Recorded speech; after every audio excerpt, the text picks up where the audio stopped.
Hey everyone. Today we are covering the story of the Drop Site Massacre. This is probably one of the most important parts of the Horus Heresy with regards to legions who are loyal to the Emperor fighting the legions who are loyal to Horus. After the betrayal of Isstvan III, where Horus and the traitor Primarchs separated their own legions by who they thought was loyal to the rebellion, to Horus's rebellion, and who they thought might still be loyal to the Emperor. For those they thought still loyal to the Emperor, they sent them down to the surface of Isstvan III. And when they were there, virus bombed those they thought might cause a problem for the rebellion and eradicated them. But the Loyalists did still put up a good fight. And the Eisenstein, a ship of the Death Guard, escaped the system, returned to Terra, and warned the Emperor and the Loyalists that Horus had turned traitor. This prompted a massive force of Space Marines to be sent to bring Horus to account. But what the Loyalists didn't realize was that some of the force sent to Horus were actually loyal to Horus himself, which, as you can imagine, caused a fair few complications. Those complications played out in the war, or the battle, now called the Drop Site Massacre, and that's the story that we'll be covering today. This story was covered by a book called The Drop Site Massacre, which was recently released. And to be honest, it's a pretty good one. So if you want to read more, I recommend picking that up. As always, I'd like to say a huge thank you to our supporters through Patreon and our YouTube members. And your generosity really does help keep this content going. So once again, and before we begin, a huge thank you to you guys. If you'd like to join Patreon, you can find a link in the description below. Or if you'd like to become a YouTube member, you can find a link in the channel's homepage. And as always, if you'd like to listen to audio only, you can find the Lawkeeper's Librarian on Spotify.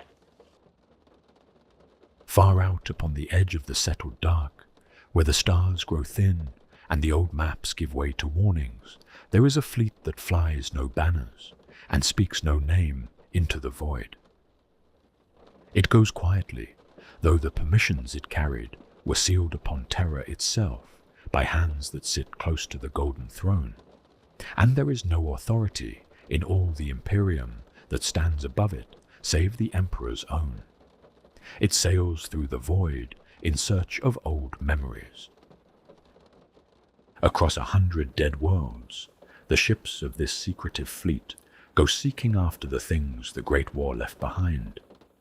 The ruined war gear of slain legions, the shards of armor that once housed demigods, the data slates and the relics and the buried truths of the heresy's first and deepest wounds. For it is held by those who sent them that a thing forgotten is a thing that may come again, and that the surest defense against the old darkness is to know precisely how it fell the first time. And of all the worlds upon their long and mournful road, none is graver than the one below them now. In a chamber deep within one of these vessels, a scholar sat alone, and the world of Isstvan V turned slow and melancholy outside his viewport. He was an old man by the measure of ordinary folk, though the technology of the Imperium had lengthened his years for the value of his mind, and the labors of a lifetime spent among crumbling records had bent his shoulders and dimmed his eyes to all but the nearest light. The room about him was small and close and warm, the way a burrow is warm, hollowed out of the cold iron of the ship and made habitable by long custom. The air smelled of many gentle things layered one upon another, of hot recaf cooling in a battered tin cup, of the dry dust of paper and the sweeter mustiness of the artifacts that were gathered around him, and a little background sharpness of the incense that curled in a thin blue thread, offered up to the machine god, who kept the lumen burning and the air breathable, and the hull whole against the nothing outside. That lumen hung low above his desk, an old brass thing with a shade grown warm amber with age, and it cast a small pool of golden light across the clutter of his work. The stacked slates, the inkwells, the scattered leaves of paper covered in his cramped and careful hand. Beyond that pool the chamber fell away into soft and comfortable shadow, and the shadows were kind, for they hid the bare rivets and the cabling and the grey utilitarian bones of the ship, and left only the impression of a study, a scholar's nook, a place where a man might think. Somewhere far off in the vessel's depths, a plasma reactor breathed its endless low note. A sound felt more than heard, a warmth in the deck plates beneath his slippered feet, and a faint and constant trembling in the cup of recaf at his elbow. Now and again the ship murmured to itself in the voices of cooling metal and shifting load, small creaks and distant sighs, the settling talk of an old and faithful thing at rest. It was cozy there. Amid so vast a grief, a man might make for himself a corner of ordinary comfort, a chair worn to the shape of him, a blanket across his knees, and the good honest smell of hot drink and old books and burning incense, and be for a little while at peace.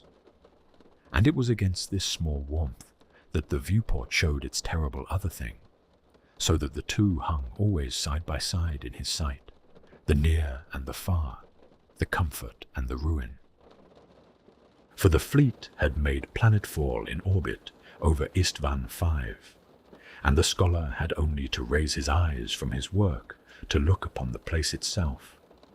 The world below was a thing of ash and shadow, wrapped in tortured skies through which the sickly light of its sun could barely pass. Where once, in ages before, the pride of space marine legions had come down in fire, there remained now only the vast and blackened scar of the Urgul country, the depression and its hills, still faintly discernible from the void as a darker mark upon the dark, a bruise that 10,000 years had not healed. No lights burned there. No cities lived. The dust storms moved across the salt plains in slow grey veils, and the ancient craters stood open to the poisoned wind. And somewhere beneath that ruin, the old record said, many of the emperor's finest still lay where they had fallen, unburied and unavenged, given no rest but the long cold silence of a world made a tomb. The scholar looked upon it for a long while, as he had looked upon it each of the many nights the fleet had held its orbit, and the amber lumen light lay warm upon one side of his lined face, while the pale death light of the planet lay cold upon the other. He drew his blanket a little closer.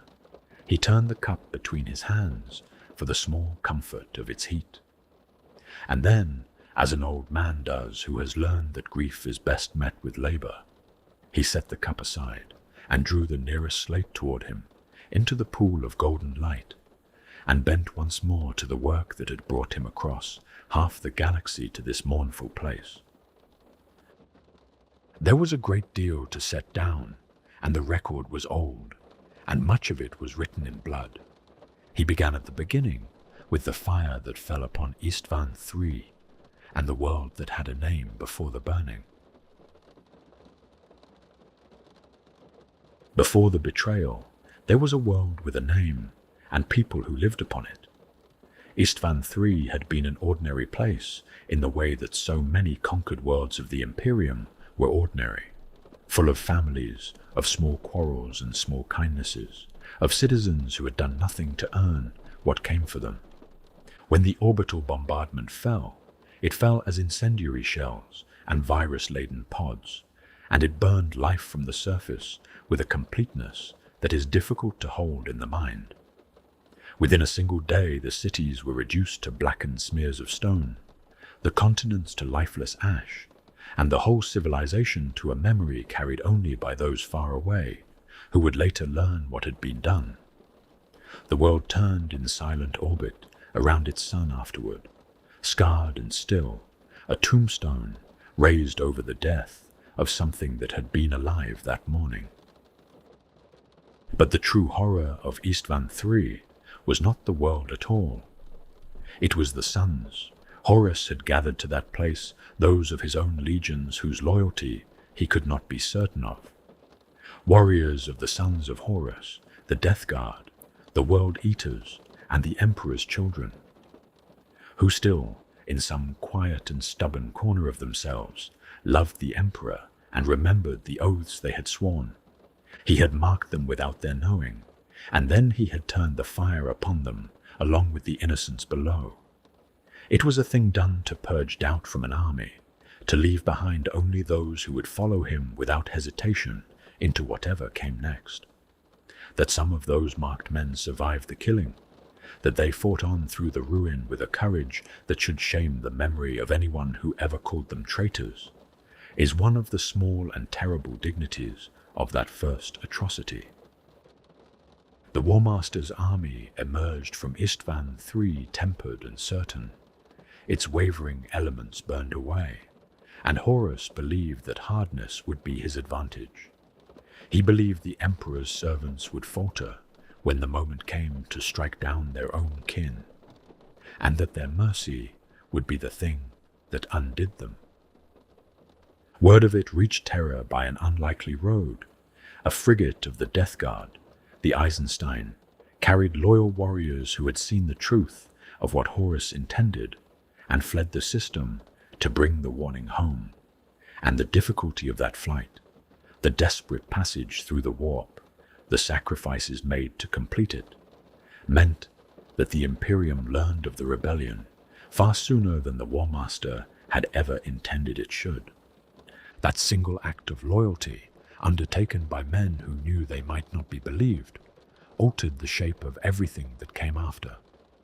The news came first to Malkador the Sigillite, regent of Terra, and to Rogel Dawn, the Praetorian, the Primarch of the Imperial Fists, who had built his life around the certainty of walls that would hold and duties that would be kept.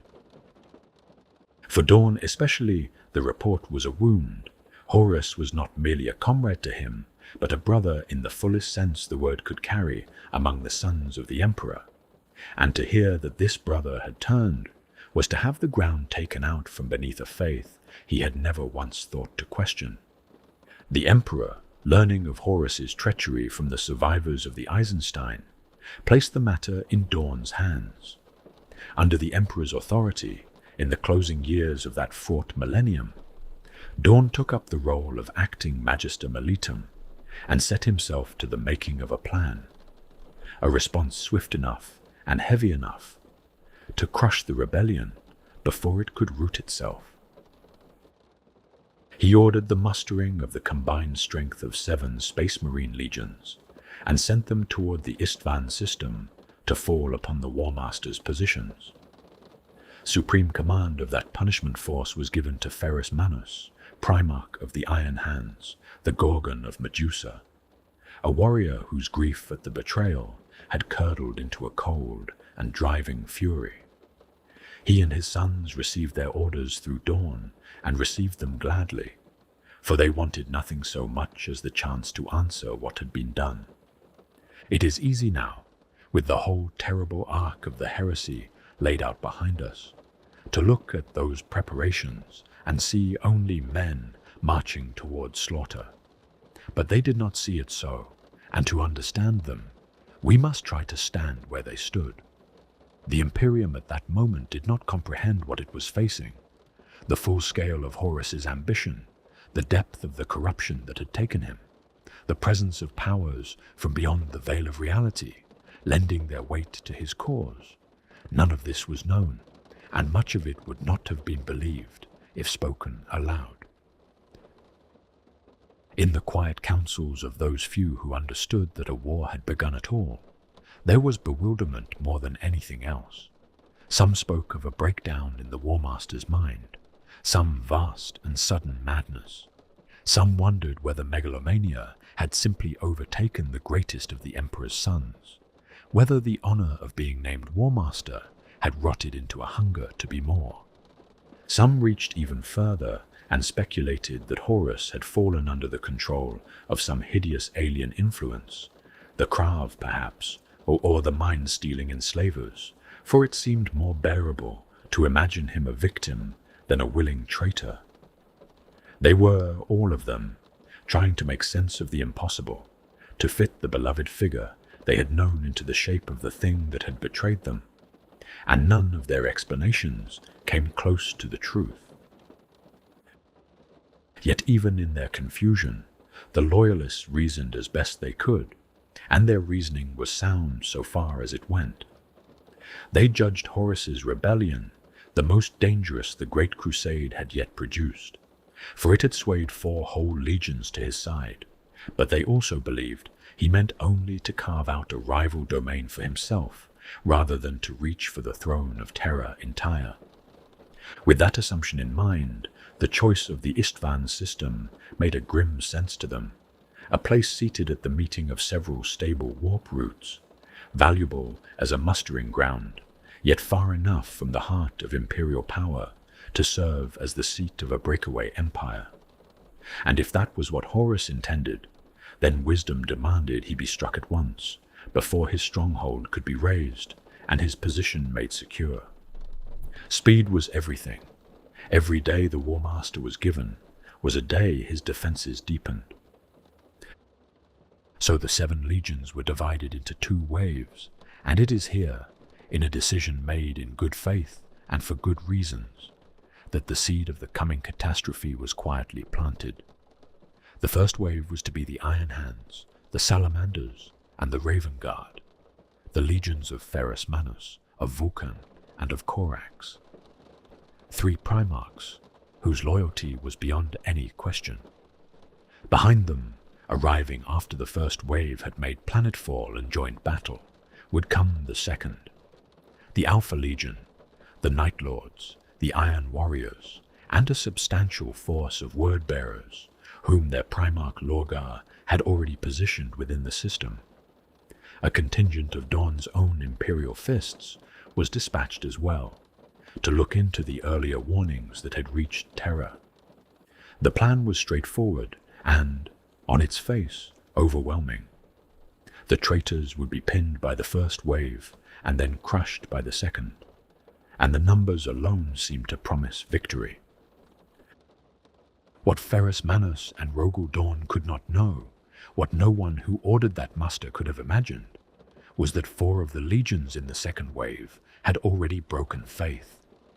The Night Lords, the Alpha Legion, the Iron Warriors, and the Word-Bearers had turned from the Emperor and pledged themselves in secret to Horus, and had been instructed to keep that new allegiance hidden until the moment came to reveal it. They would march to Isstvan 5, not as reinforcements, but as the closing half of a trap, and the very loyalty that made the Loyalists trust them was the thing that would be used to destroy them. There were, in hindsight, signs that something guided the ordering of these events with a purpose not its own. The Imperial Fists found themselves becalmed in the warp, turbulence delaying and finally preventing them from reaching Isstvan in time, while the others made swift and favorable passage. Which legions arrived first, which were held back, which found the currents kind, and which found them cruel? Set side by side, these facts take on the look of design rather than chance. In the cold clarity that only comes after ruin, one can see in them the fingerprints of dark powers that mankind had long slept in ignorance of, and would soon come to know at a cost. But that clarity was not available to the men who sailed toward Isstvan 5.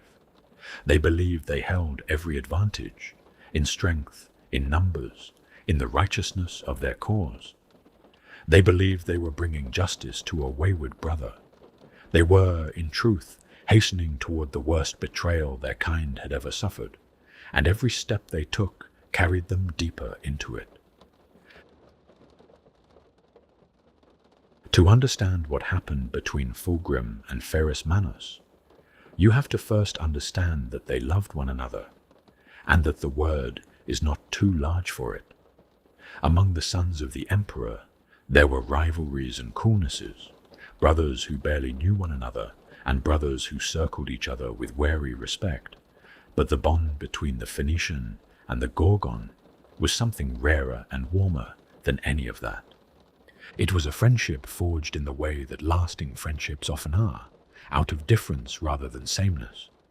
Fulgrim was all elegance and refinement, a Primarch who pursued perfection in every line and gesture, who saw beauty as a discipline and a devotion. Ferrus was iron and flint, blunt where his brother was polished, a maker of hard and honest things, his very hands transformed into living silver metal by the strange trial that had shaped him. And yet, the two of them fit together. Their legions had campaigned side by side, the Emperor's children and the Iron Hands, and a genuine brotherhood had grown up between the ranks as well as between the Primarchs. They had forged weapons for one another, which among warriors of their kind was among the most intimate gifts one could give. Fulgrim had crafted for Ferrus a warhammer, Forgebreaker, a masterwork of terrible beauty. Ferrus, in turn, had made for Fulgrim a golden blade, Fireblade, and each of them carried the other's gift as a token of a love that neither expected would ever be tested. That was the truth that Fulgrim carried with him when Horus sent him to sway his brother to the cause of rebellion, and it was the truth that made his errand so tragic. He came to Ferrus believing in the corrupted logic that had already begun to work through him, that the strength of their friendship would be enough to bring the Gorgon over, that if anyone could convince Ferrus Manus to abandon the Emperor, it was the brother who knew him best. He had sent the greater part of his own legion and the 28th Expeditionary Fleet ahead to join Horus, keeping only a small force with him, while he and Ferrus's warriors together saw to the retaking of a world from the green-skinned Xenos who had overrun it. And when that work was done, he went to Ferrus in the private inner sanctum aboard the Iron Hands flagship, the Fist of Iron, into the Anvilarium, where the Gorgon kept the tools and totems of his craft, and there he made his case. It went as badly as it possibly could. Ferrus was not a subtle man, and there was no subtlety in his response. To hear his oldest and dearest friend speak of turning against their father, of betraying everything the legions had bled to build, filled him with a fury so total that it left no room for reason or for grief. There was no long negotiation, no slow unraveling. The Gorgon's answer to the suggestion of treachery was to reach for his weapons and to determine, then and there, that Fulgrim's betrayal would end before it could begin. He would stop his brother himself with his own silver hands, and he moved to do it. He tried to shatter Fulgrim's golden sword, to break the very blade he had forged, as though destroying the gift might undo what his friend had become. But the weapon did not break, and the violence of his failed attempt threw him back and struck him senseless, and he fell unconscious to the deck of his own sanctum, with his brother standing over him. That moment, Ferrus lying helpless, Fulgrim above him with a weapon in hand, is where the whole tragedy pivots. Fulgrim meant to kill him. He raised Forgebreaker, the hammer he had once made for Ferrus in the days of their brotherhood, intending to end his friend's life with the gift of his own hands. And he could not do it. Whatever had been done to Fulgrim, whatever demon of excess and corruption, had wound itself into his soul, and now whispered at him to strike. Some last uncorrupted part of him refused. He stood over his oldest friend and found that he could not bring the hammer down, and for a moment the man he was turned out to be stronger than the thing he was becoming. He did not kill Ferrus. Instead he took Forgebreaker away with him, keeping the warhammer as a keepsake of the friendship that was now ending, and he left behind Fireblade, the golden blade Ferrus had made for him. There is something almost unbearably sad in that exchange of weapons, each Primarch now carrying or leaving behind the token the other had made, the physical memory of a love that neither of them could save. But mercy shown in the sanctum did not mean mercy elsewhere. and what followed showed how far Fulgrim had already fallen, even as he faltered at the killing blow. When he emerged from Ferris's inner chamber, he gave a signal to his elite Phoenix Guard, and in an instant, those warriors fell upon the Morlocks, the Terminator veterans who served as Ferris's own bodyguard, the finest and most trusted of the Iron Hands. The Phoenix Guard beheaded them where they stood, their power halberds sweeping through the necks of men who had suspected nothing, who had believed themselves among allies. The Iron Hands' first captain, Gabriel Santor, was very nearly killed in the same treachery. Fulgrim did not stay to see the work finished. He fled the flagship in his personal assault craft and made for his own vessels, and as he went, he ordered his battle barge, the pride of the Emperor, and its escorts to open fire on the ships of the Iron Hands' 52nd Expeditionary Fleet. The surprise of it was devastating.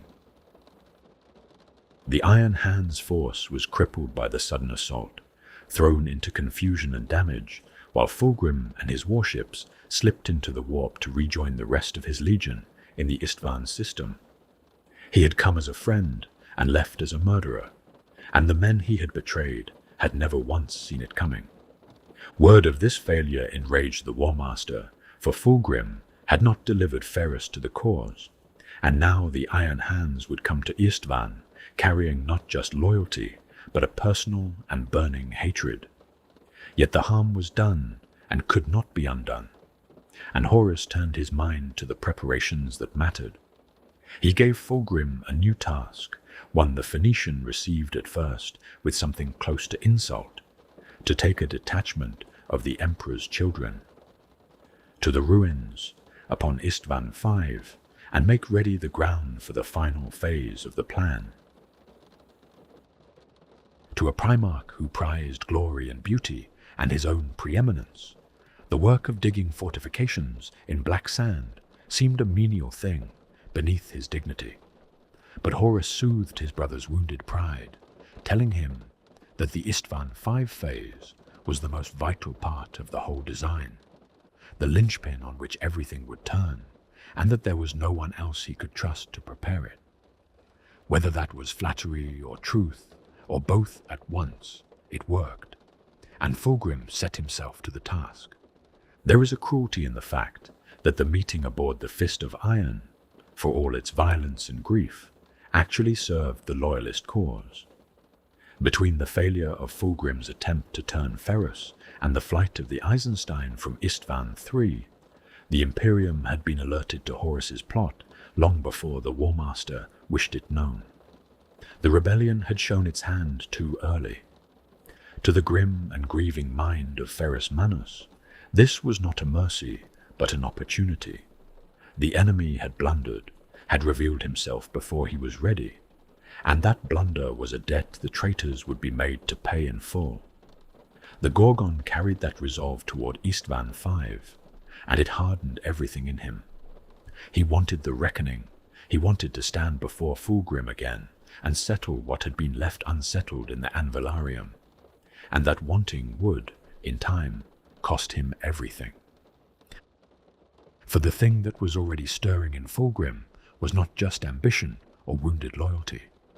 He had taken up, somewhere in his fall, a blade of terrible provenance, a demonic sword drawn from a temple of dark powers, a weapon that had begun to speak to him and to work its will through him.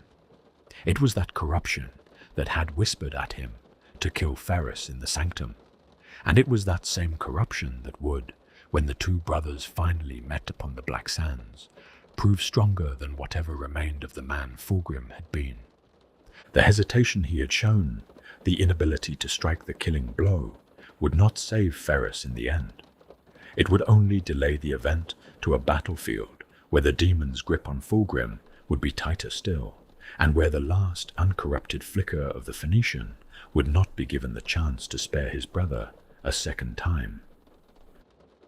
So they came toward Isstvan V, these two who had loved one another, one carrying a warhammer forged in friendship and now wielded in service to chaos, the other carrying a hatred born of a grief he could not name. and a golden blade that had been meant as a gift.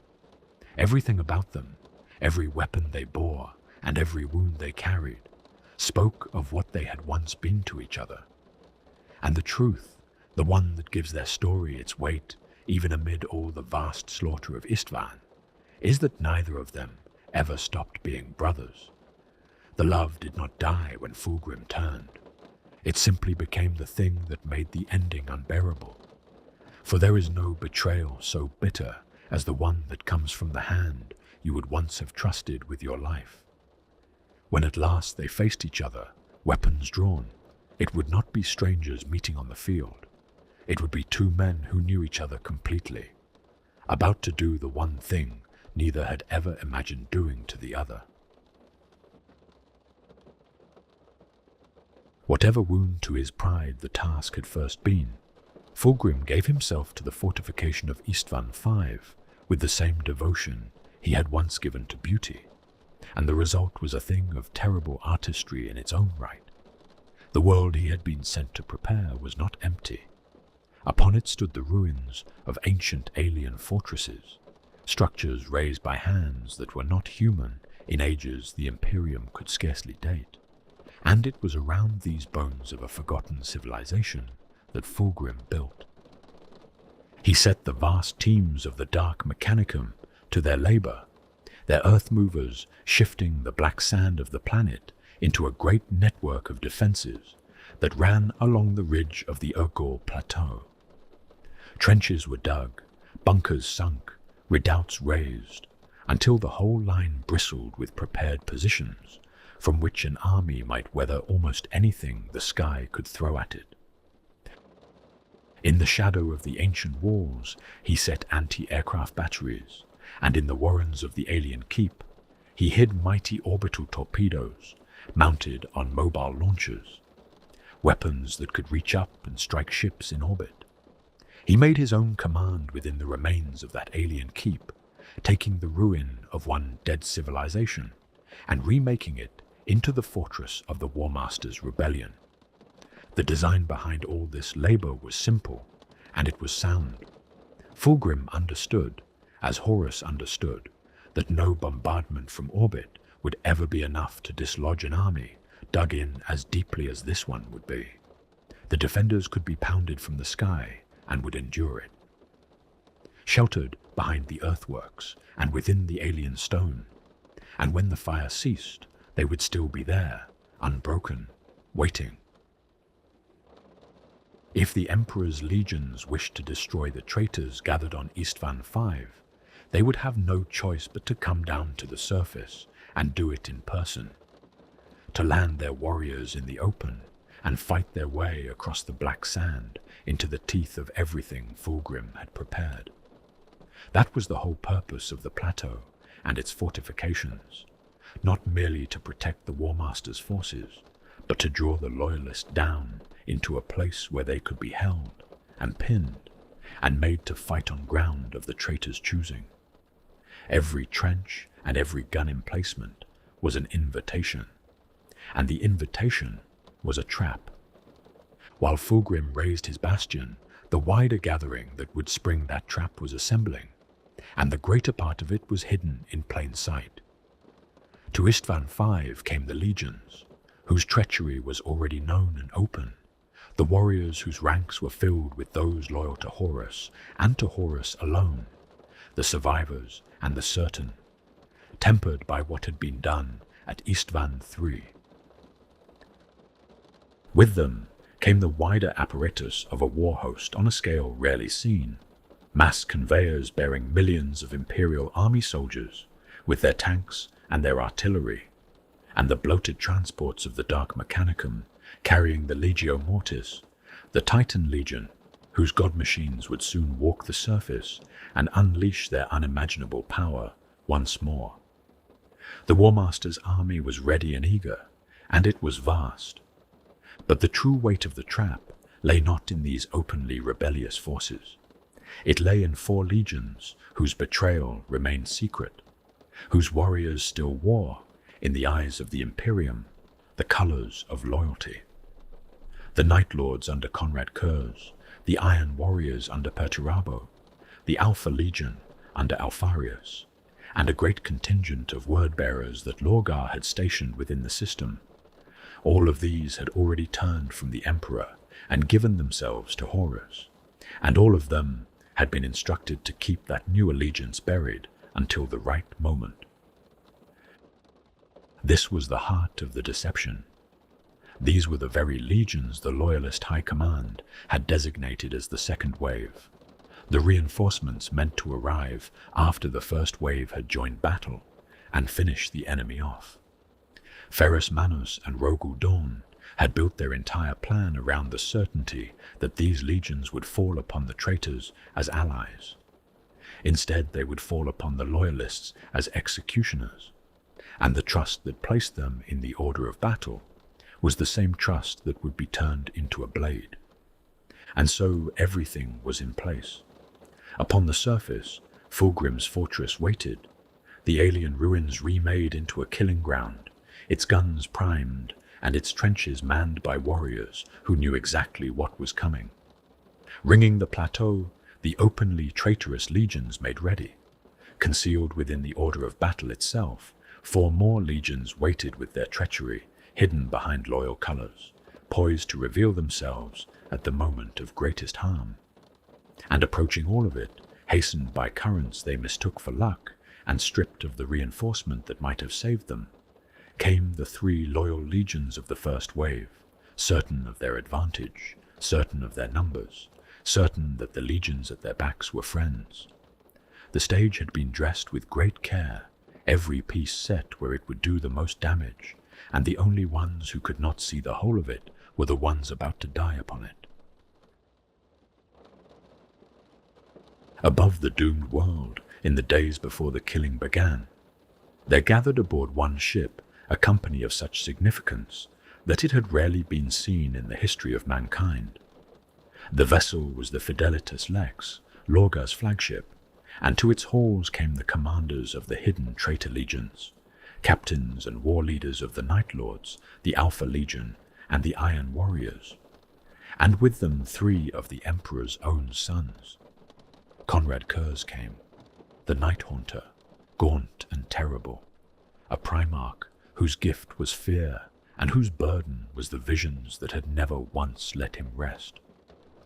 Perturabo came, the master of the Iron Warriors, bitter and brilliant, a builder and a breaker of fortresses, who carried old grievances the way other men carried weapons.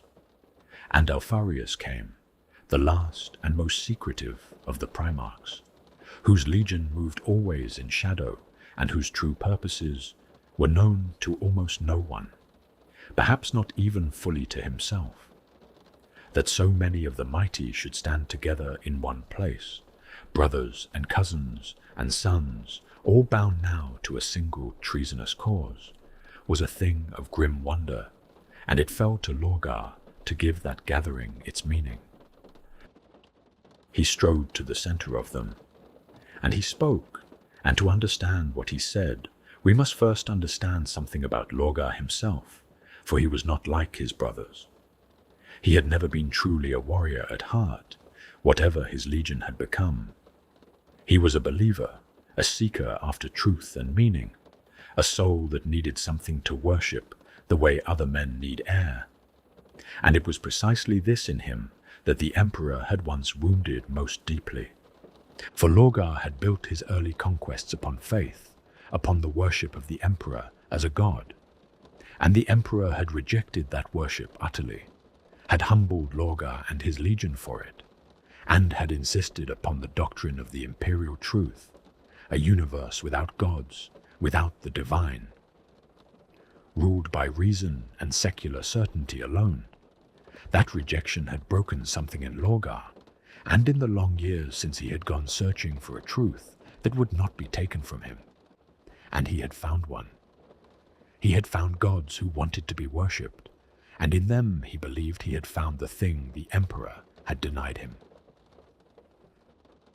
So when he addressed the conclave aboard the Fidelitas Lex, he spoke not merely of rebellion, but of conviction. The Imperium, he told them, had failed. It had failed not by accident, but at its very core, flawed in its foundations, and imperfect in its pursuit of the perfect human civilization it claimed to be building. It had failed in its weakness against the alien breeds that sought to twist and corrupt mankind toward ends not its own. But above all, it had failed by being built upon a lie, the lie of rationalism, the lie of atheism, and the great deceit of the imperial truth that demanded its people sacrifice the truth of the divine upon the altar of necessity. An empire founded upon such a falsehood, Lorgar argued, was an empire that deserved to die, and upon Isstvan V, its dying would begin. This was the creed at the heart of the word-bearer's treachery, and it was a very different thing from the ambition that drove some of the others. Lorgar did not want merely to replace one ruler with another. He wanted to burn away a world built on denial and raise in its place something he believed would be greater. For he did not speak only of destruction. From the ashes of the old and broken imperium, he promised, there would rise a new kingdom of mankind, an imperium of justice, of faith, of enlightenment, an empire heralded and commanded and protected by the very avatars of the gods themselves. It would be an empire strong enough to endure the future of blood and fire that Lorgar could see coming, an empire that would not crumble because it would be built upon the true foundation the old one had refused. This was the vision he held out to the gathered traitors, and whether they shared his faith or merely his purpose, it gave their cause a shape beyond mere conquest. The tragedy of it, the thing that makes Lorgar so strange and so sorrowful a figure among all the architects of the heresy, is that he believed it. He believed he was saving mankind. He believed that the terrible things about to be done upon the black sands below were the necessary birth pains of a better age. He was wrong, and the powers he had given himself to were feeding upon his sincerity as surely as they would feed upon the slaughter. But his conviction was real, and it made him dangerous in a way that simple ambition never could be. And now, Lorgar told the conclave, the time for hiding was over. There would be no more manipulating of fleet movements, no more falsifying of expeditionary records, and no more pretense of loyalty maintained while the knives were readied. The moment had come for the traitors to declare themselves openly.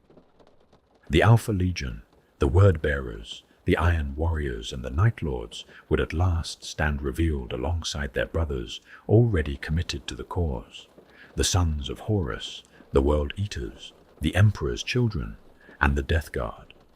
And together, bloodied but unbowed, they would fight beneath the banner of the Warmaster Horus, whom Lorgar named the rightful second Emperor of mankind, the true Emperor.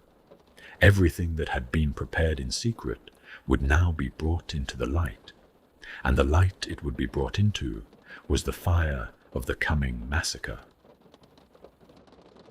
When Lorgar had finished, the words that answered him came not from a Primarch, but from a warrior of the Night Lords, the first Captain Sevatar, a killer of fearsome repute who stood among the deadliest of all the legionaries present. Into the charged silence he spoke the words that would define an age. He called for death to the false emperor. It was a simple thing, 3 words and a curse, but in speaking them, Sevatar became the first living soul ever to utter the phrase. And that phrase would not die with him or with that gathering. It would be taken up by voice after voice, carried down through the long millennia of the war that was beginning, cried by countless throats across 10,000 years of the long war still to come. The cry spread through the assembled traitors like fire through dry grass. It was taken up first by a few voices, then by many, then by all of them together, rising into full-throated roars that filled the halls of the Fidelitas Lex. When the Loyalist fleet reached its station above Isstvan V, and the first wave prepared to descend, the battle began not with warriors, but with fire from the heavens. The Emperor's legions had moved into orbit, and from there they unleashed a bombardment upon the Urgal plateau of a ferocity that beggars description. It began as a change in the light, a dull red-orange glow building behind the clouds, staining the whole ridge in a fiery hue, and then a sound rising with it, a low roar that climbed from a deep bass thrum into a shrieking whine. The clouds tore apart, and the fire came through them, individual streaks of light falling in a cascading torrent, and where they struck, thunderous explosions ripped along the edge of the plateau until the entire length of the War Master's line was swallowed in a searing, roaring storm. For long minutes the surface of Isstvan V was hammered from orbit with a power like the ending of the world, a firestorm of such intensity that it seemed nothing could survive beneath it. But something did survive, and that was the whole point of what Fulgrim had built. When the bombardment finally ceased, and the drifting echoes of its power faded, when the acrid smoke of the explosions began to clear, the traitors were still there. Fulgrim's network of trenches and bunkers had done exactly what it had been made to do. The defenses had held, and the warriors of the World Eaters, the Death Guard, the sons of Horus, and the Emperor's children, who sheltered within them, had been well protected. Waiting out the fury of the sky in the earthworks their own Primarch had prepared. From his vantage in the alien keep, Horus watched the smoke clear and knew that his design was working.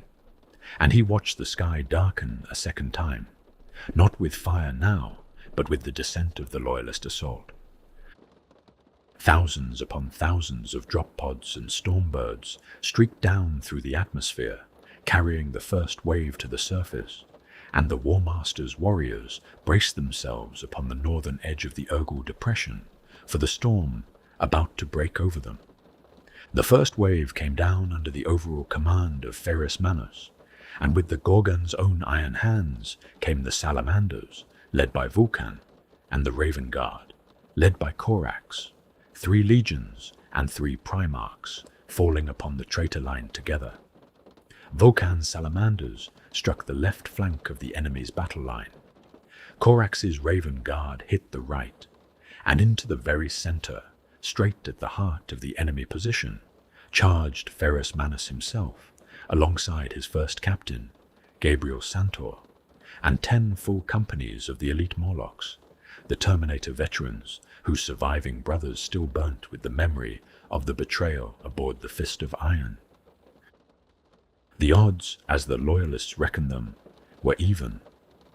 Horus knew where they meant to land, and his warriors fell upon them as they came, and the 2 forces met upon the black sand with a violence that would make of that place a name spoken with horror ever after. What followed was not a battle in any ordinary sense, but a slaughterhouse, and its horror was multiplied by the smallness of the ground upon which it was fought. Enough martial power to conquer an entire star system had been concentrated into a killing field less than 20 kilometers wide, and into that confined space the whole fury of transhuman war was poured. The mighty god machines of the Titan legions walked the surface, and death followed wherever their vast strides carried them. The hooded adepts of the Dark Mechanicum unleashed perversions of ancient technology, weapons stolen from a conquered civilization, and turned now to the working of havoc among the Loyalists. Across the whole depression, the dying came in waves, hundreds falling with every passing second, thousands with every passing minute, until the blood ran in rivers down the dark slopes and carved thick, sticky runnels through the black sand. Never in all the wars of the Great Crusade had such destruction been packed into so tight a space, and the sheer density of the killing rendered strategy almost meaningless. There was no room for maneuver, no elegant application of tactics. There was only the grinding of 2 armies against one another in a space too small to hold their hatred. And it was the nature of that hatred, more than the scale of the carnage that made Isstvan 5 a wound, unlike any other. These were not aliens meeting across a gulf of biology and incomprehension. These were brothers. The warriors on both sides had been made by the same hands, raised in the same crusade, bound to one another by oaths sworn in earnest and by campaigns fought side by side. They knew each other. They had bled for each other. And now they fell upon one another with nothing in their hearts but loathing. Warriors who had once loved as kin, tearing at each other with every weapon they possessed. There is an obscenity in that, a violation of something that runs deeper than any battlefield, and even the hardest witnesses to that day felt it. Human auxiliaries who had been tempered by the wars of the Great Crusade, men who had thought themselves inured to horror, simply broke beneath the sight of it, some falling to their knees paralyzed in terror, some driven mad and having to be shot down by their own overseers, lest they endanger their comrades. The bloodletting between brothers was a thing the mind was not built to hold, and it unmade those who could not look away. For all its horror, the first assault did not break the traitor line, and neither could the traitors break the loyalists. The defenders were well dug in and held strong, defensible positions, but the first wave had come down almost directly on top of them, and fought with numerical superiority and a fury born of righteous grief. So the two forces locked together and ground against each other, with neither able to press home the advantage. The battle lines shifted again and again, ground lost in one place and gained in another, no decisive break emerging anywhere along the front. For nearly 3 hours the killing continued in this fashion, tens of thousands of Astartes falling on both sides in a cataclysm without precedent in open war. And still, there was no clear victor. The traitor line bent beneath the loyalist fury, bowing dangerously backward, and it would have taken only the smallest turn of fate to make it break entirely. But it held, and the loyalists, seeing it hold, fought on in the certainty that relief was coming, that the second wave of their allies would soon make planetfall and lend the weight needed to shatter the enemy at last. They shed their blood in the confidence that reinforcement was at their backs, never knowing what those reinforcements truly were. Amidst this grinding stalemate came one of the day's few moments of pure and untainted valor, and it was fought not by warriors, but by war machines. Toward the rear of the Urgal Depression, a great crimson bulk descended from the sky, a macro-lander of the Legio Atarus, the Titan Legion known as the Firebrands, its armored sides scorched by anti-aircraft fire as it came down. Its arrival had been called for by the sensing of others of its kind, advancing through the billowing dust of the desert plains. The Legio Mortis, the traitor Titans, striding forward with scores of Predator tanks and jetbike squadrons of the Sons of Horus and World Eaters, racing at their colossal feet. The auguries were plain. The Legio Atarus was outnumbered and outclassed, with little hope of victory. But for the Firebrands, the chance to strike at the Legio Mortis was more than duty. It was the settling of a grudge that reached back decades before this day, a long-simmering enmity between the two legions, and it was with a righteous anger that the Firebrands sounded their great sirens and charged. In doing so, they became the first loyalist Titan Legion to give battle in the War of the Heresy, and they gave it knowing the cost. The engagement was brief, and it was brutal, and when it ended, the Firebrands had bought their victory with their own complete destruction. Every god machine of the Legio Atarus was lost, but in exchange their sacrificial charge shattered the secondary Legio Mortis contingent, neutralizing it as a fighting force. The delayed and badly mauled remnant of the traitor flanking force that survived was then hunted down and systematically destroyed by the subjugator group of the Iron Hands. It was a small thing set against the vast horror of the day, one Titan Legion trading itself utterly for the neutralizing of an enemy's flank. But it was clean, and it was chosen freely, and there is something worth remembering in that even in a place where brotherhood was being butchered on every side, there were still those who gave everything they had for the sake of an old loyalty and an old grievance honestly held, and who walked into their own destruction with their sirens sounding and their heads high. So the first 3 hours of Isstvan 5 ground on, the black sands running red, the traitor line bowing but unbroken. The loyalists locked in a slaughter without precedent, and waiting still for the allies who would tip the balance. They had fought magnificently. They had caught the enemy and held him, and very nearly cracked his line. And every moment they endured, every drop of blood they spent in the confidence of reinforcement, carried them closer to the instant when the sky would fill once more with descending craft, and the true shape of the day would at last reveal itself. There came a moment in the 3rd hour of the killing when the weary loyalists looked up and saw salvation falling from the sky, and it was one of the cruelest moments in all the history of mankind because of what they believed it to be. The sun, weak as it was through the smoke, was eclipsed by 1,000 shadows as the second wave burnt down through the atmosphere on screaming thrusters.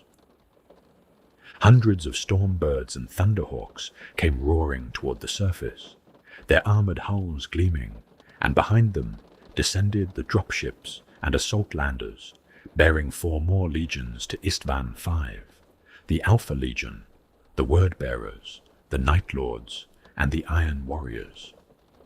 Names spoken with pride the length and breadth of the galaxy. Warriors whose deeds were legend. To the loyalists locked in the slaughter below, the sight was everything they had been waiting for. A cheer went up from their exhausted ranks, so loud it seemed to shake the very air, a great roar of relief and triumph, as brothers greeted the arrival of brothers, certain now that the wait had come to break the enemy at last. They cheered the men who had come to murder them. They did not know, they could not have known.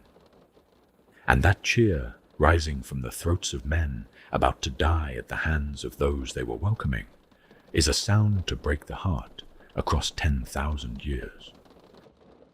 Seeing the second wave descend, the traitor legions who had borne the first 3 hours of battle began at once to fall back, withdrawing in a fighting retreat toward their own lines.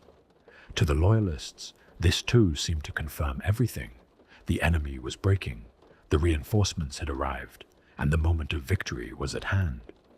And it was here that Ferrus Manus made the choice that would define his end. The Gorgon had come to Isstvan 5, carrying a grief and a fury that had never cooled since the Anvilarium, and now he saw the object of that fury withdrawing before him.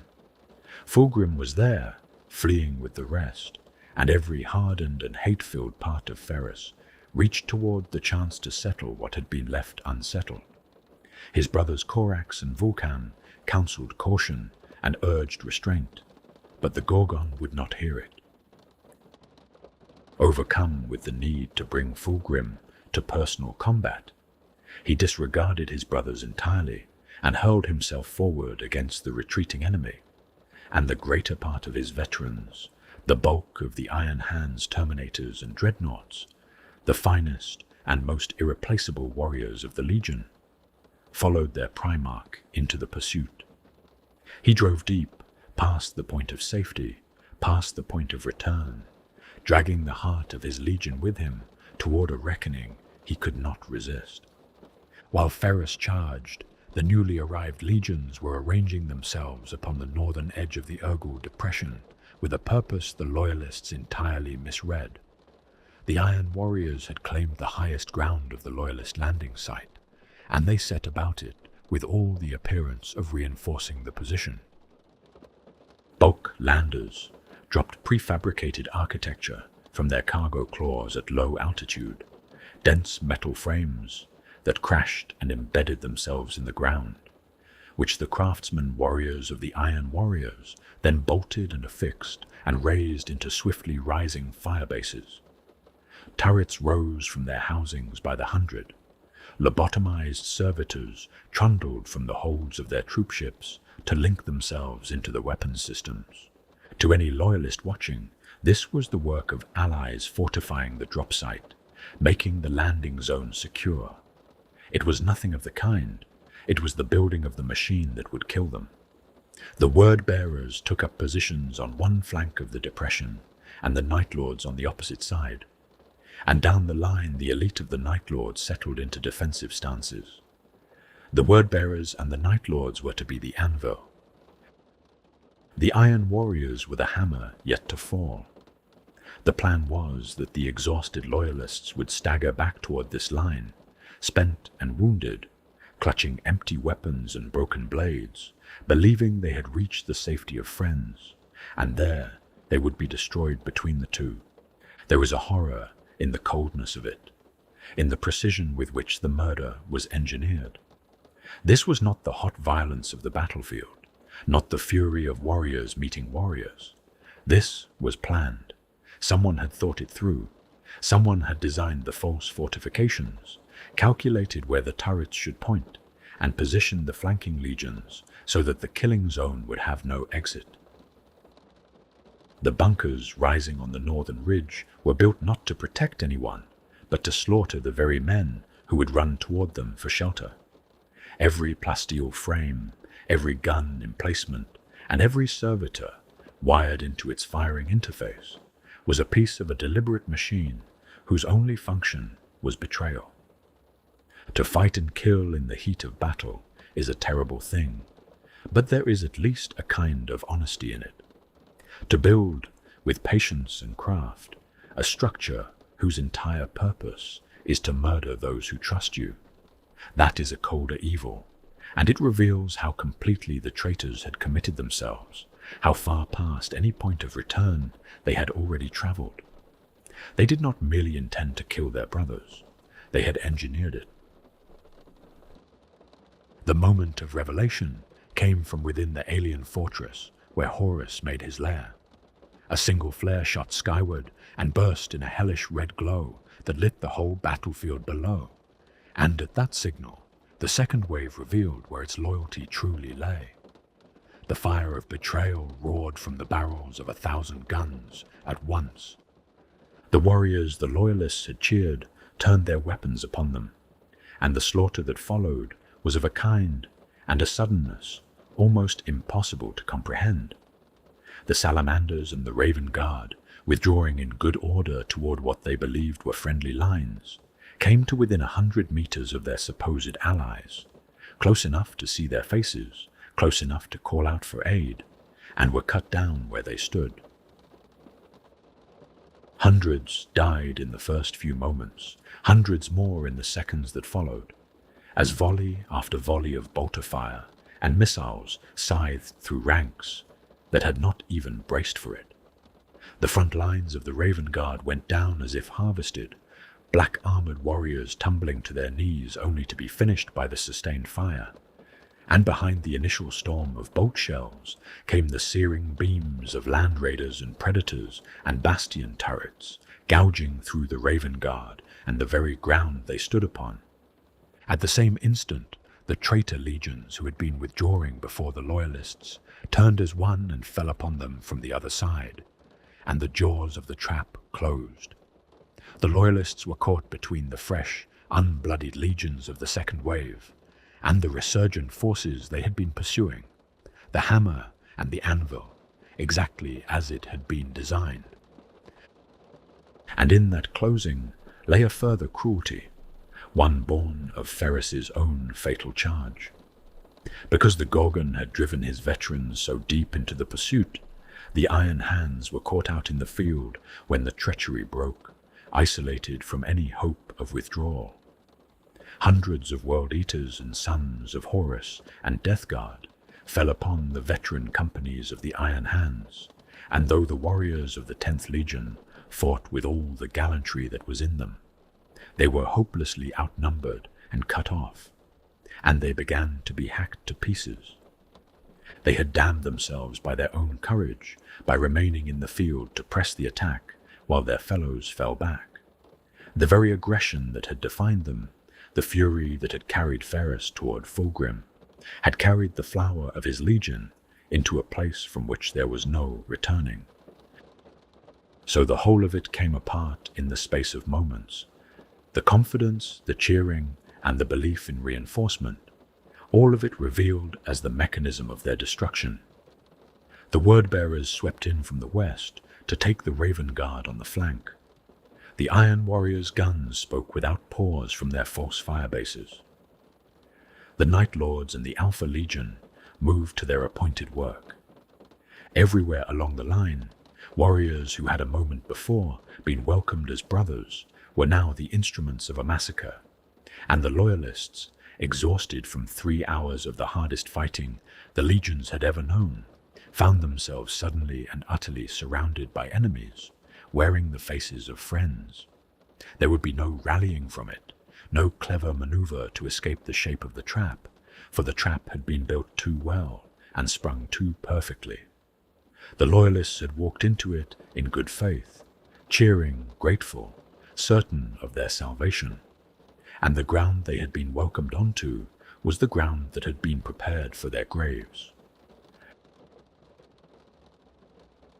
Ferrus Manus had driven through the shattered ruin of the traitor defences before the second wave revealed itself, his black armour and the burnished plates of his Morlocks scarred and stained with the blood of enemies. And at the far end of that furious advance, he found the brother he had come to kill. Fulgrim was waiting for him. The Phoenician's fixed and elegant smile faltered as the dark-armoured giant strode toward him through the carnage, for in that approach Fulgrim saw at last the full depth of the hatred his brother carried, and understood that whatever had once existed between them was gone beyond any recovery. There would be no more talk. There had been talk once aboard the Fist of Iron, and it had ended in violence and grief, and now only one of them would walk away. Between them lay the memory of a friendship that had been among the truest of all the bonds among the Emperor's sons, and that memory made what was about to happen not less terrible, but infinitely more so. Around the two Primarchs, the Iron Hands pushed forward, the bulky Terminators unstoppable in their advance, lightning crackling from the claws of their gauntlets, and their red eyes burning with anger. The Phoenix Guard braced to meet them, and the two elite bodies of warriors crashed together in a searing clash of blades, halberds, and lightning claws, throwing storms of light and sound from every life and death struggle. But Ferrus paid the melee around him no heed. He walked through it untouched, his whole being fixed upon the one figure who stood above the carnage awaiting him. And Fulgrim, in turn, let the battle rage on around them both, his attention given wholly to the brother he had wronged. Ferrus had dreamt of this ever since Fulgrim had come to him with betrayal in his heart. He taunted the Phoenician for his treachery, for siding with Horus, and he named Fulgrim mad, for in the Gorgon's eyes the Warmaster was already beaten, his forces routed, his rebellion collapsing, the arrival of 4 fresh legions about to crush the traitors utterly. And it was here, in the space of a few words and a pointing hand, that Fulgrim delivered the blow that struck deeper than any weapon. He shook his head, savouring the moment, and told Ferrus that it was the Gorgon who was the naive one. Horus would never have been so foolish as to trap himself as Ferrus imagined, and he pointed toward the northern edge of the Urgal depression, so that his brother might turn and see the truth for himself. Ferrus looked, and there he saw not salvation, but a force larger than the one that had begun the assault, mustered in the landing zone, armed and ready.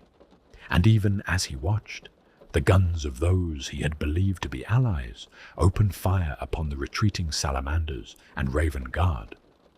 He saw the volleys scythe through his brother's ranks, saw hundreds fall in the first moments, and hundreds more in the seconds that followed.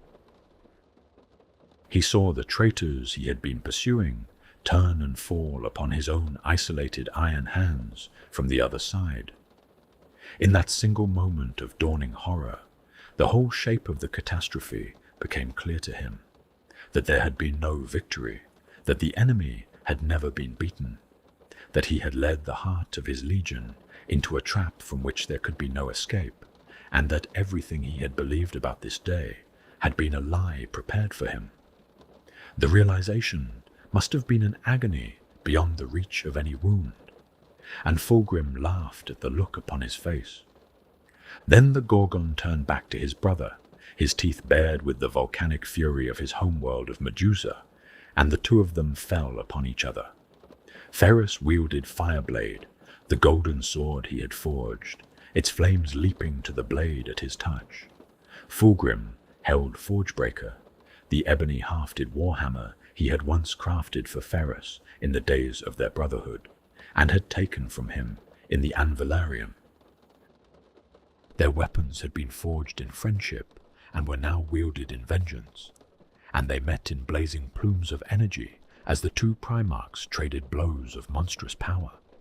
Ferrus struck in fiery slashes, and every blow was turned aside by the hammer that had once been his own, wielded now by the brother who had betrayed him. They fought with the fury that only brothers divided can summon, a fury made hotter by love turned to hatred, and their armor was dented and torn and blackened by the violence of it. They wounded one another deeply, each landing terrible blows, neither yielding. Two demigods locked in a struggle that seemed as though it might have no end but the death of one of them. For a moment it seemed the Gorgon would prevail. He pushed himself to his feet and staggered toward the wounded Fulgrim, and he brought the flaming blade toward his brother's neck with a cry. And had that blow landed, the whole history of the age might have turned upon it. But Fulgrim reached for another weapon. He drew the single-edged sword he had taken from the Temple of the Lyre, the demonic blade dedicated to the dark power of excess, and with it he blocked the descending stroke. And in that instant, the true nature of Fulgrim's fall revealed itself, for as the power of chaos streamed from the blade, a diabolical strength flooded his limbs, and he pushed back against the might of Ferrus Manus, and felt his brother's surprise at meeting a resistance that should not have been possible.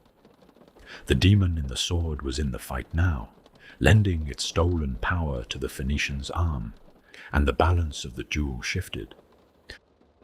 Fulgrim surged to his feet and lashed out, and the silver blade bit deep into the breastplate of Ferrus's armor. The Gorgon cried out and fell to his knees, and Fireblade slid from his grasp as he gasped in agony, disarmed and wounded, and kneeling before the brother he had come to kill.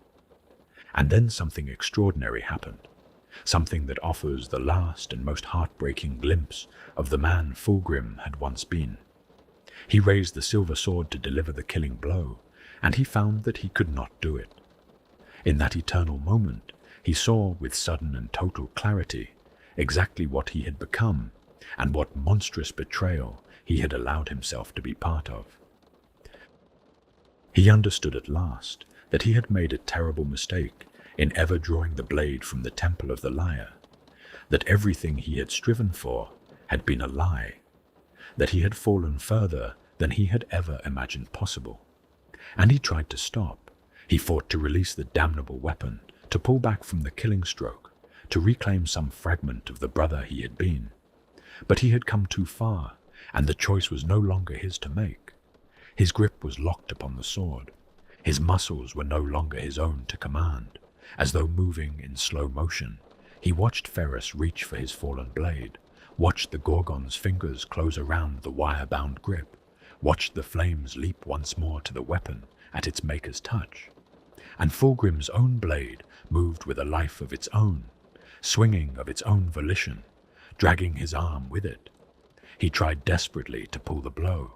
He could not. The demonic sword sliced through the genetically enhanced flesh and bone of one of the Emperor's own sons, and Ferrus Manus fell, his head struck from his shoulders, dead by the hand of the brother who in that final instant had wanted nothing more than to spare him. So died the Gorgon of Medusa, and with him died something that the galaxy had believed could not die at all. For the Primarchs were as gods to those who followed them, beings of such power and majesty that mortal warriors could scarcely imagine them falling, immortal in every way that mattered to the men who fought and bled in their names. And now one of them lay headless upon the black sand of Isstvan 5, slain by another of his own kind, and the myth of their invincibility was broken forever. Those who witnessed it, or who heard of it afterward, understood that nothing would ever be the same. If even gods could die, then the certainties that had held the Imperium together were revealed as illusions, and the future was suddenly a place of terror without limit. The death of Ferrus Manus was the first such fall of the war, but it would not be the last, and it announced to all who came after that the Primarchs were mortal after all, that the greatest beings mankind had ever made could be killed, and by their own brothers, upon a field of betrayal, with weapons forged in love, and turned at the end to murder. At the far end of the battlefield, from the place where Ferrus and Fulgrim fought their terrible duel, another Primarch was being drawn into a confrontation of his own, and it would reveal to the Loyalists a horror they had never before witnessed. The Raven Guard, cut down in droves by the treachery of the second wave, found themselves set upon by the Word-bearers, and at the vanguard of that grey-armoured legion came their Primarch Lorgar, flanked by the two men who had guided his fall. Cor Phaeron, the master of the faith, who had been as an adopted father to him, and Erebus, the first chaplain, whose scheming had done more than any other single hand to bring Horus to chaos. The two legions crashed together in bitter combat, and it was then that the Word-bearers unleashed the thing they had been hiding, the sign of how far they had truly fallen. They loosed the Gal Vorbak. These were warriors of the Word-bearers, who had allowed demons to enter and possess them, who had opened themselves willingly to the powers of the warp, and they threw themselves at Corax en masse, trusting in their numbers and their unnatural strength to bring the Raven Lord down. They did not understand what they faced. Corax was a consummate warrior, a killer of such surpassing skill that even the possessed could not stand before him, and he met their charge and slaughtered them.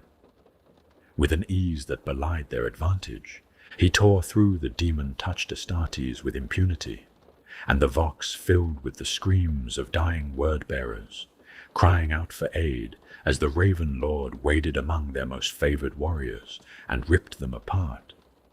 Lorgar, seeing his beloved sons butchered before him, could not bear it, and he moved to intervene and to prevent the death of the last of the Gal Vorbak, drawn now into the personal confrontation that would nearly end him.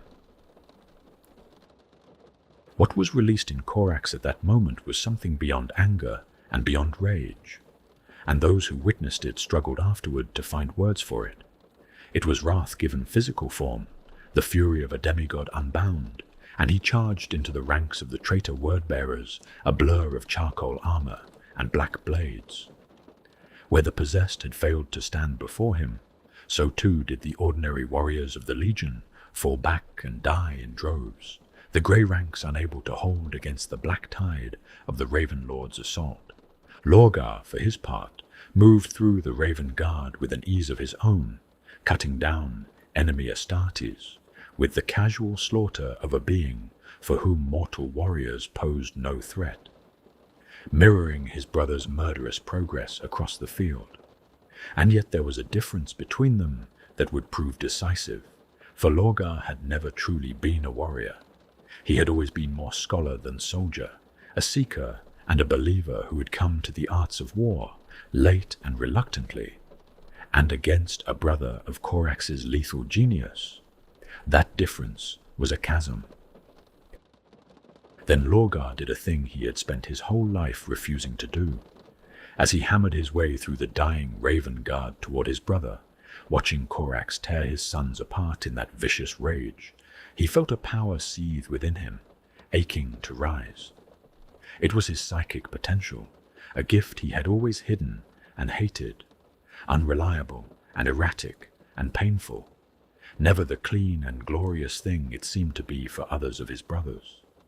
All his life he had swallowed it back, walled it up behind unyielding resolve. Now, at last, he let it free. A scream of release tore itself loose, not from his mouth, but from his mind, and it echoed across the battlefield and out into the void beyond. Energy sparked from his armor, a sixth sense, unrestrained for the first time, and its purity perhaps already colored by the touch of chaos, exhaled from the core of him, reaching out not only to enhance his own body, but also to reach across the field to his sons. And there he stood at the heart of the killing ground, winged and haloed by amorphous contrails of psychic fire, shouting his brother's name into the storm. And Korax answered him with a shriek of his own, the cry of the betrayed calling to the betrayer, and the raven met the heretic at last. It was in answer to Lorgar's unleashed power that the remaining Gal Vorbak underwent their final and most terrible transformation. And here the loyalists saw with their own eyes what their brothers had made of themselves. The possessed warriors changed into their true demonic forms, their ceramite armor fused with their flesh, layered over with dense ridges of bone.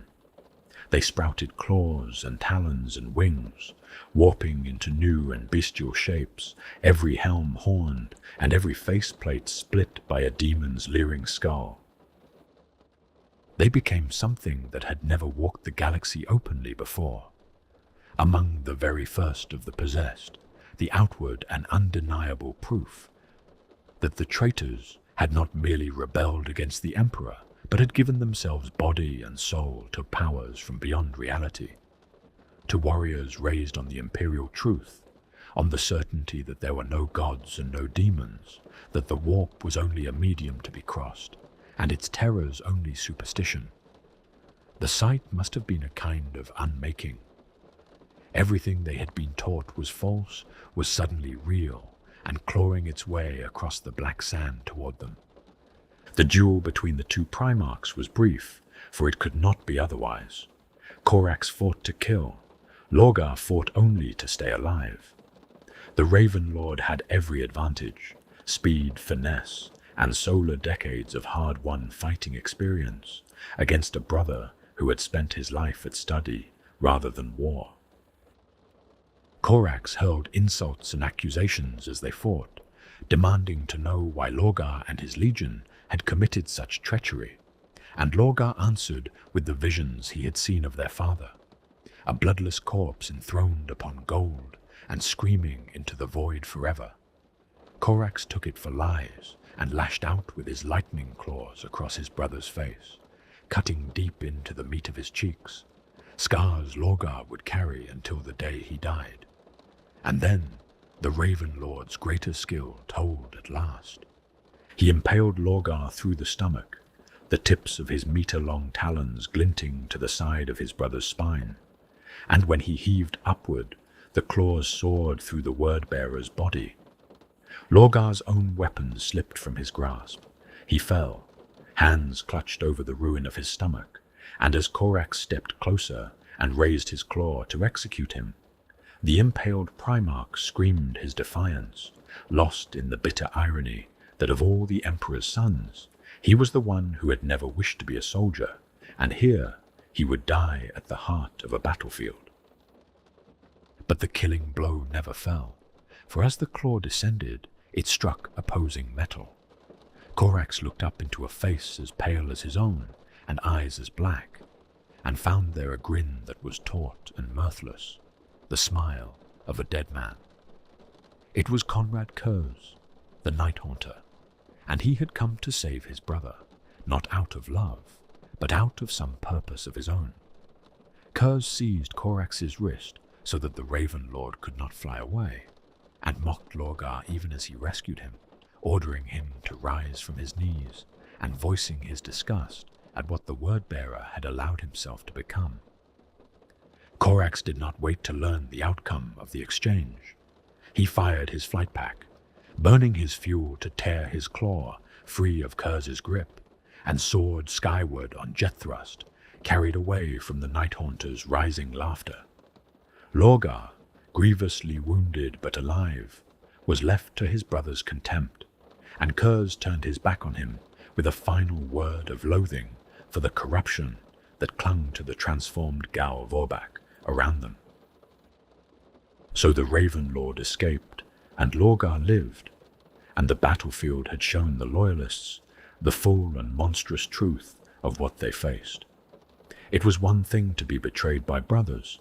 It was another to see those brothers shed their humanity entirely and become the demon things that the old superstitions had warned of. Corax's wrath had been a terrible and magnificent thing, the fury of a loyal son who had watched his legion butchered by liars, but even that wrath could not answer what he had witnessed. The powers of the warp were loose upon Isstvan V, made flesh and visible, and nothing the Loyalists believed about the shape of the universe would survive the seeing of it. Lesser warriors would have broken and surrendered in the face of what now closed around them, but the Salamanders and the Raven Guard were Astartes, and so they did the only thing their nature allowed. They fought like never before, knowing their doom was upon them, determined to make the traitors pay in blood for every one of their number who fell. It availed them little against the shape of the trap. Caught between the unrelenting gunfire of the Iron Warriors at the drop site and the resurgent traitor legions surging back across the depression, the first wave Loyalists were crushed in a terrible vice, systematically massacred as the two forces ground them between hammer and anvil. White-hot fire blossomed among them, and killing flames soared across the black desert, vaporizing men and turning the sand itself to glass. Traitor tanks roared down from the Urgor hills with their weapons blazing, crushing the wounded beneath their tracks, and through it strode the Dies Irae, the towering Imperator-class Titan, killing scores with every shot of its mighty weaponry, a giant demon of legend walking the benighted slaughter. Still, the Loyalists refused to surrender, holding their own against impossible odds, until the Primarchs Mortarion of the Death Guard and Angron of the World Eaters joined the fray, and the last hope of holding drained away. At the height of the massacre, with victory already in his grasp, the War Master himself took to the field, surrounded by his elite Terminators and the remnants of his closest brotherhood of warriors, his magnificent black armor, and the amber eye upon his breastplate, gleaming bloody in the firelight. The killing fields of Isstvan V ran red with the blood of the Loyalists, their brave attempt to halt the rebellion reduced now to ragged flesh, fighting for the last shreds of honor left to them. Any hope of escape was crushed when the Iron Warriors destroyed the first wave's dropships, sealing the survivors upon the surface, and above the planet, the Loyalist starships still in orbit were largely annihilated as the second wave's warships turned their guns upon the vessels of the true Loyalists. And amid this closing darkness came the last stand of Vulcan and his salamanders, driven together at length to fight a desperate final battle, perhaps the last of the first wave to fall, encircled by 1,000 foes and engulfed in a cataclysm of firepower. At the climax of that stand, the Iron Warriors launched a tactical nuclear strike upon Vulcan's position, and the warhead annihilated the salamanders gathered with him and ended the Primarch's part in the battle. What became of the last of his sons, the Imperial records did not preserve. Vulcan himself survived the blast, but only to be taken prisoner, and he would be tortured for long solar months at the hands of his brother Conrad Kurz, a suffering that was its own small horror amid the vast one. When at last the guns fell silent, the scale of what had been done upon the Black Sands was almost beyond reckoning.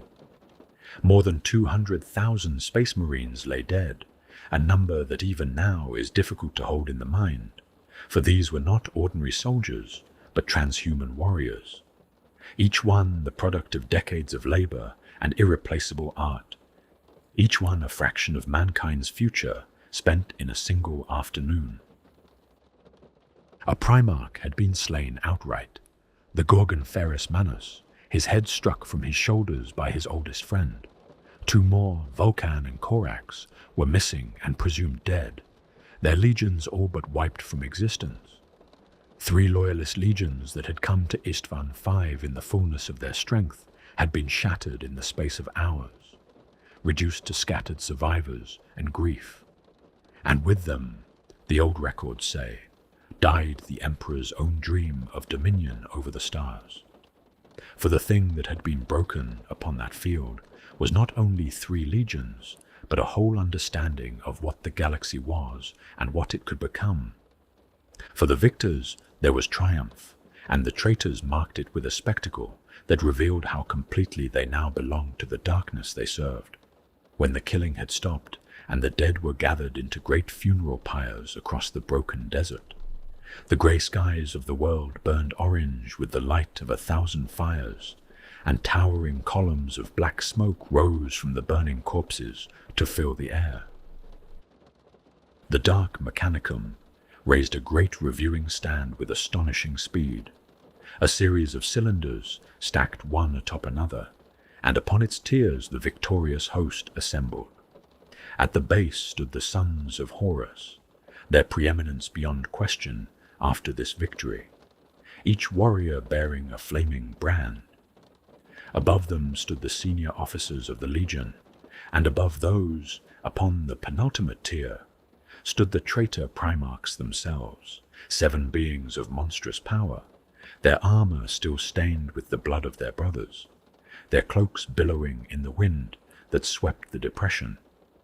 And at the very summit, upon a tall cylinder of crimson that stood 100 meters above his brothers, stood Horus, his clawed gauntlets raised in salute, illuminated from below so that the light gave him the appearance of some legendary hero, looking down upon the endless sea of his followers.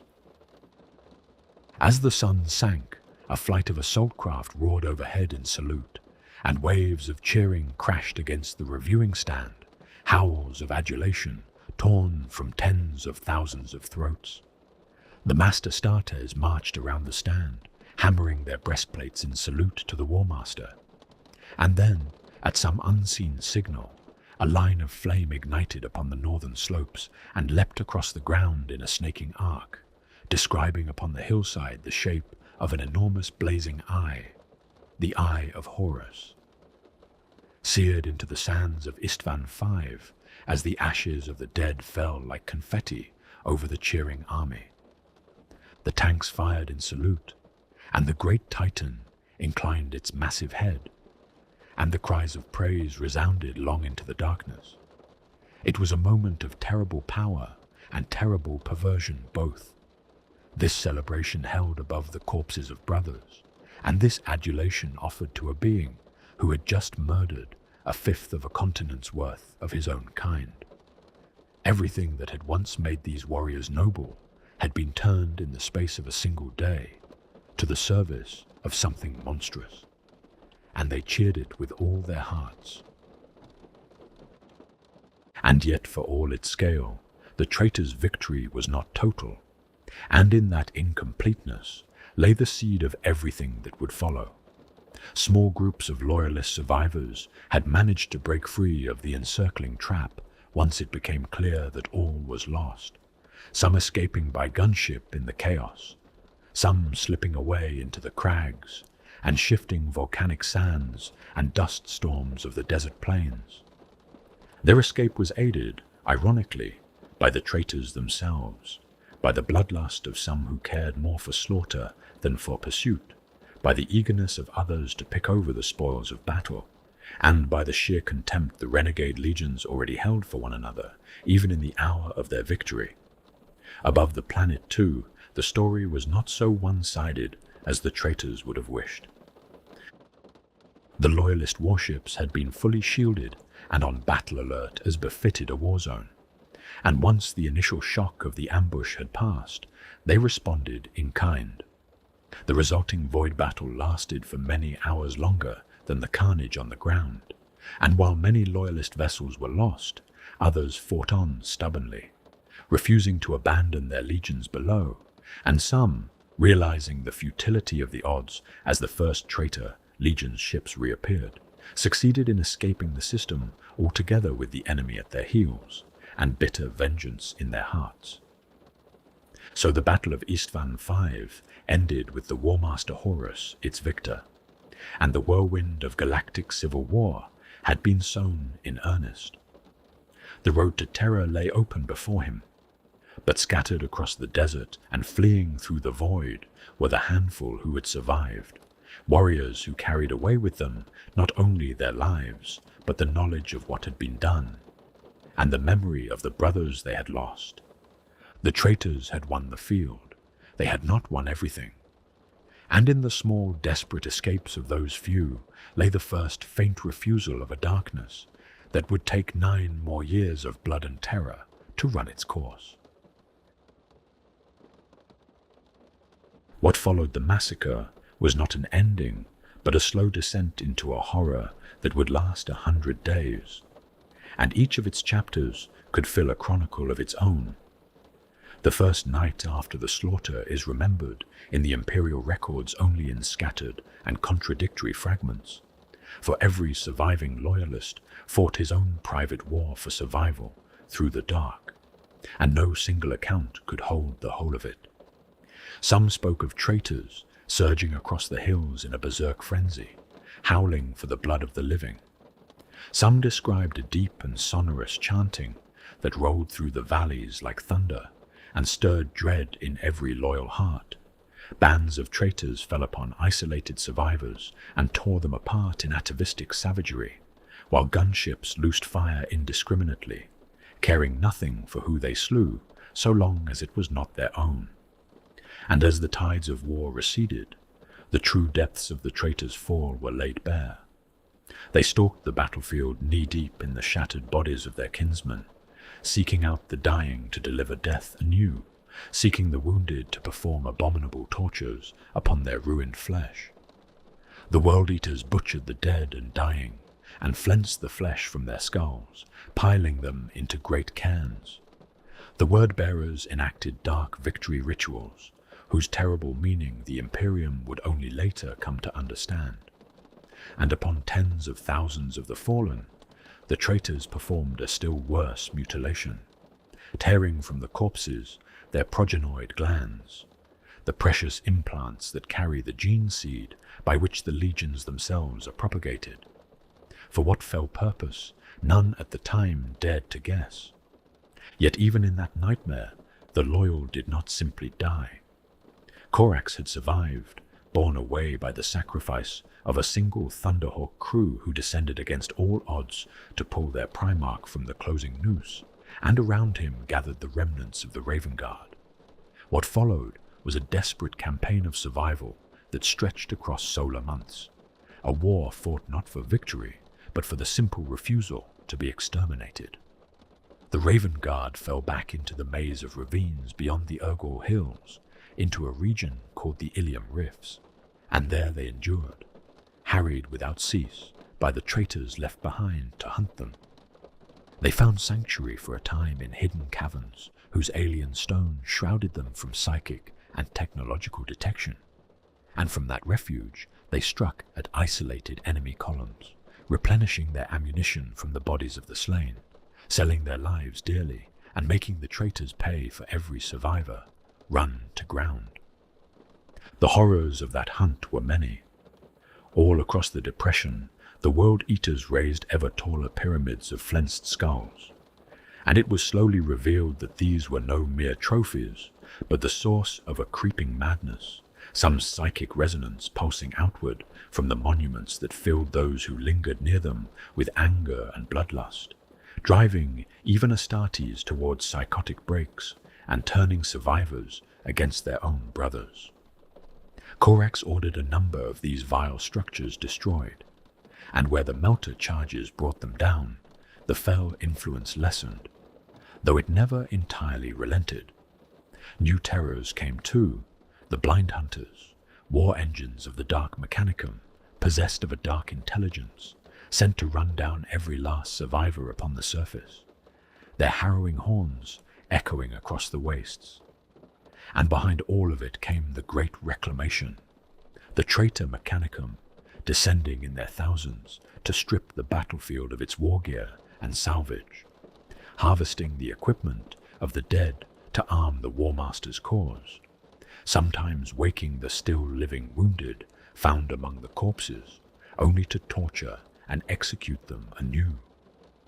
For nearly 100 days the Raven Guard fought this shrinking, hopeless war, driven step by step eastward, until on the 98th day, the last 3,000 of them were backed against the edge of the trackless Gular Salt Plains, with nowhere left to run.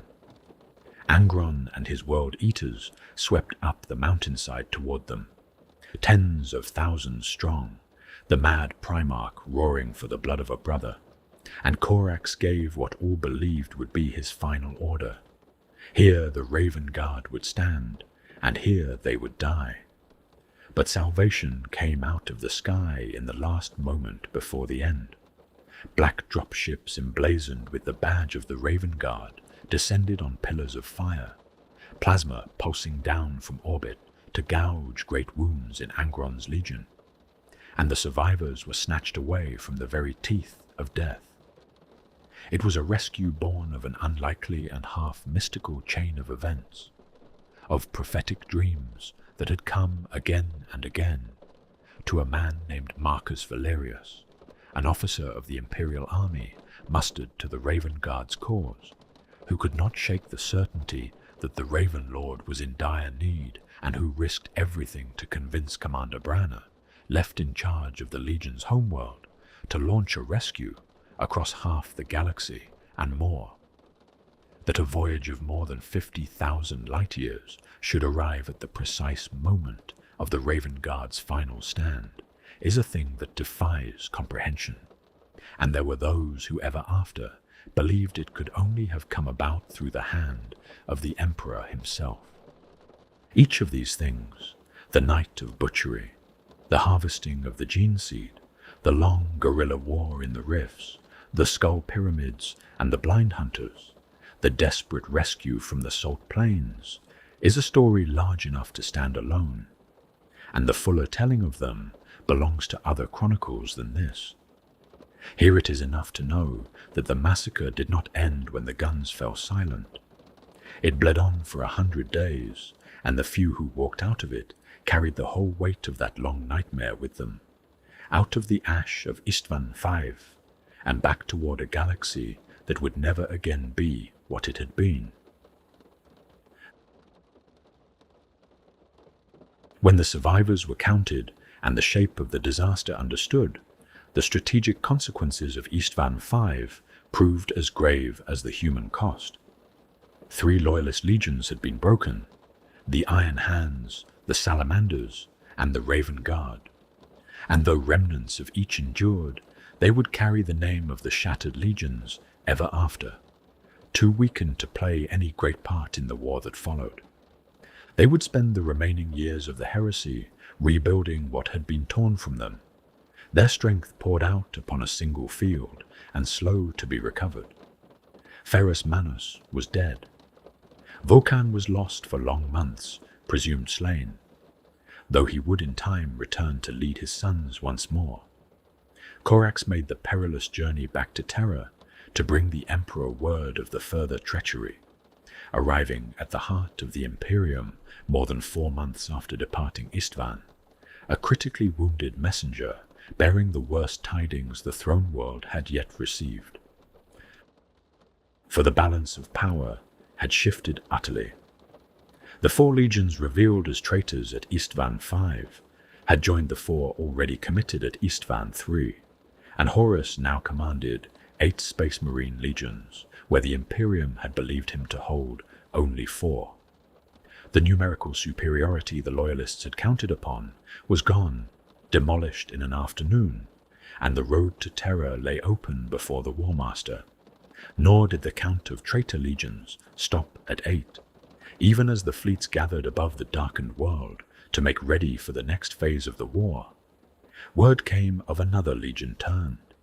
The 1,000 sons of Magnus the Red, broken upon their own homeworld in a catastrophe engineered in part by Horus's own manipulations, had been cast into ruin and then gathered up by the dark powers, their shattered remnant carried away to a refuge in the warp. Bitter at what they perceived as the Emperor's betrayal of them, the 1,000 sons now willingly gave themselves to the War Master's cause and became the 8th of the traitor legions, to stand openly against the throne. When Horus summoned the Primarchs of his rebellion to council aboard his flagship, they came in person and by hololithic projection alike, and there they divided the galaxy between them and set their forces upon the roads that would carry the war to every corner of the Imperium. Yet beneath the open strategy of the traitors ran a hidden current, and it belonged to the most secretive of all the legions. Unknown to the survivors of the Raven Guard, operatives of the Alpha Legion had infiltrated their ranks amid the chaos of the massacre, surgically altering their own warriors to resemble slain Raven Guard legionaries, and inserting them into Corax's legion during the confusion of the flight from the Depression. This was no ordinary treachery, but a move in a game whose board stretched beyond the heresy itself. Alpharius had been told by a secretive alien organization known as the Cabal that the Raven Guard would come in time into possession of some extremely valuable and top-secret Imperial asset, a thing that would be of great use to the traitor cause. And so, in one of the strangest turns of the whole affair, the Alpha Legion had actually worked to ensure the Raven Guard's survival, impersonating Horus himself to order a pursuing traitor fleet to break off its attack upon Branna's fleeing ships, so that the Raven Guard would escape Isstvan 5 and carry the coveted asset back into the reach of the infiltrators, who could then steal it. Even here, at the very moment of the traitor's triumph, the loyalties and purposes of the renegade legions were tangled and divided, each pursuing ends the others could not see, and the massacre that had seemed so total of victory concealed within it, and the seeds of schemes that would take their own long years to unfold. So the traitor fleets departed, bound for Mars and Fall and Thramas and 100 other fields of the war to come, and Isstvan 5 was left behind them, a scarred and corpse-strewn world where the greatest betrayal in the history of mankind had been consummated. The Great Crusade was ended, the age of the Imperium's innocence, such as it had ever been, was over, and ahead lay 9 years of blood and terror before the matter would be settled beneath the walls of the Imperial Palace itself. Such is the record of the Drop Site Massacre, so far as the fragments and the testimonies permit it to be assembled. It is a difficult thing to hold in the mind all at once, the scale of it, the intimacy of it, the way that so vast a slaughter turned always upon the smallest and most personal of betrayals. 2 friends in a sanctum, a weapon forged in love and turned to murder, a brother's hand that faltered at the killing blow and then was made to strike anyway. History is often written as though it were made by the movements of fleets and the decisions of legions, but the truth that rises from these old accounts is that it was made by grief and by trust misplaced, and by conviction so certain of itself that it could cheer the ones who came to kill it. This is why the fleet searches, not merely for the war gear and the relics, though those are recovered and catalogued and studied with all the care they are due. For a scorched pauldron or a shard of ancient ceramite can tell us things the chronicles omit. The deeper purpose is understanding, The powers that arranged the ruin at Isstvan 5 did not perish with the heresy. They endure, patient and hungry, and the same currents that carried loyal warriors to their deaths still move beneath the surface of the age. To know how the betrayal was accomplished, how good faith was made into a weapon, how the finest of mankind were turned against their father, is to be forearmed against its repetition. The past is not a closed book. It is a warning written in the blood of 200,000 dead, and it is being read by those who would prefer that no one read it at all. There is a great deal still buried out there, in the ash and the salt and the dark places between the stars, and not all of it should be found by the wrong hands. Some of it, perhaps, should not be found at all.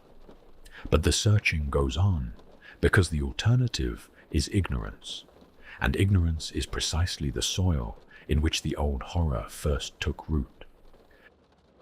So the relic is set down at last upon the table among the others, catalogued and quiet, and the vessel turns once more into the dark, carrying its small light onward through a galaxy that has never stopped grieving for what it lost upon that black and distant world, and never stopped fearing that it might, in some form, be lost again.